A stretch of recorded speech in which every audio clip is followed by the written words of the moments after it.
Dingane the Zulu King, Episode 2, Battles of a Fallen Zulu King. Dingane kaSenzangakhona, the Zulu king who succeeded his half-brother Shaka, faced significant challenges during his reign, many of which involved military conflicts. Here are some of the notable battles and confrontations in which Dingane was involved. 1. Assassination of Shaka and seizure of power, 1828. Context: Dingane came to power by assassinating his half-brother, Shaka Zulu, with the assistance of another half-brother, Ncome, and a trusted advisor, Mpande. This act was not a formal battle, but it marked the start of Dingane's reign through a violent coup. Significance: Shaka's rule had been marked by military expansion, and by removing Shaka, Dingane aimed to establish his own authority over the Zulu kingdom. 2. Battle of Ncome/Blood River, 1838. Context: this was the most famous battle during Dingane's reign. It occurred after tensions between the Zulu and Boer settlers, Voortrekkers, led by Piet Retief, escalated. After Dingane executed Retief and his delegation in February 1838, he launched attacks against the Boers, who retaliated.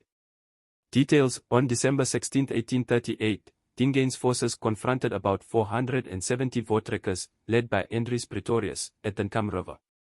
Despite having superior numbers, Dingane's warriors were decisively defeated, as the Voortrekkers were well armed with rifles and defended by a fortified logger, circle of wagons. Outcome: the defeat at the Battle of Blood River significantly weakened Dingane's power and influence, marking a turning point in Zulu-Boer relations.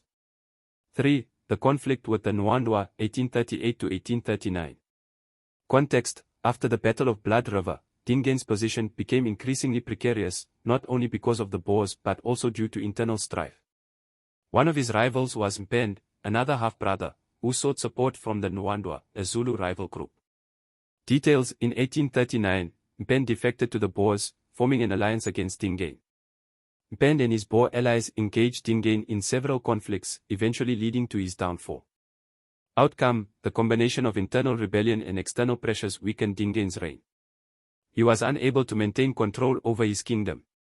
4. Battle of Maqongqo, 1840. Context: this was the final significant battle of Dingane's reign. After Mpande's alliance with the Boers, he launched an attack on Dingane's forces at the Battle of Maqongqo. Details: in this battle, Dingane's troops were decisively defeated. Many of his followers deserted him and joined Mpande, who was then recognized as the new Zulu king. Outcome: after the battle, Dingane fled north into what is now Eswatini, Swaziland, where he was eventually assassinated by the Swazi in 1840. Summary of battles. Assassination of Shaka, 1828, the coup that brought Dingane to power. Battle of Ncome/Blood River, 1838, a devastating defeat against the Boers, marking the beginning of the end for Dingane's rule. Internal conflicts with Mpande, 1838–1840, a series of struggles with his half-brother Mpande, which culminated in the Battle of Maqongqo. Battle of Maqongqo, 1840, the battle that ultimately led to Dingane's downfall and flight from the Zulu kingdom. Dingane's reign was marked by both internal and external strife, and although he was a skilled leader, his legacy is often overshadowed by his defeat at Blood River and the eventual overthrow by Mpande. Dingane, the defeat at Blood River and the fall of a king.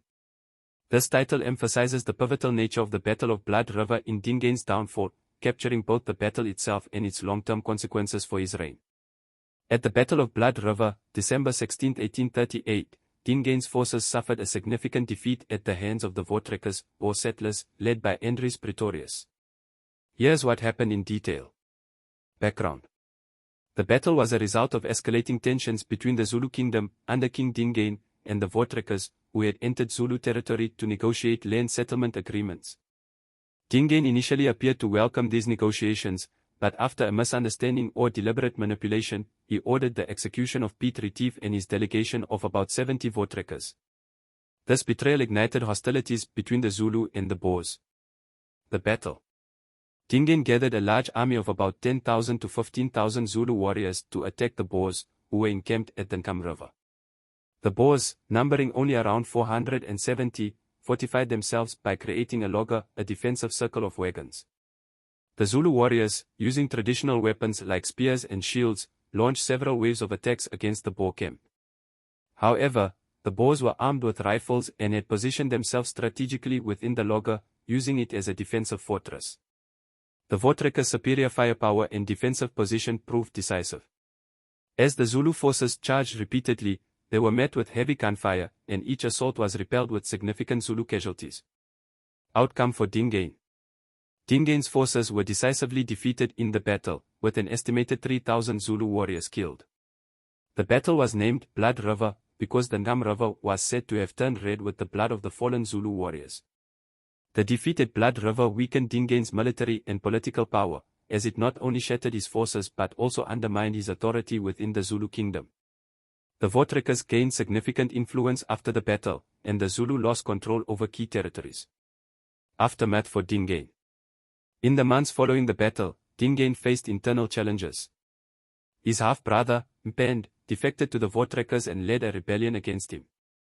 The defeated Blood River was a turning point that ultimately led to Dingane's downfall. He lost the support of many of his followers and, after being defeated at the Battle of Maqongqo in 1840, he fled and was eventually assassinated in exile. The Battle of Blood River is seen as a key moment that signaled the beginning of the end of Dingane's reign and the rise of Mpande as the new Zulu king.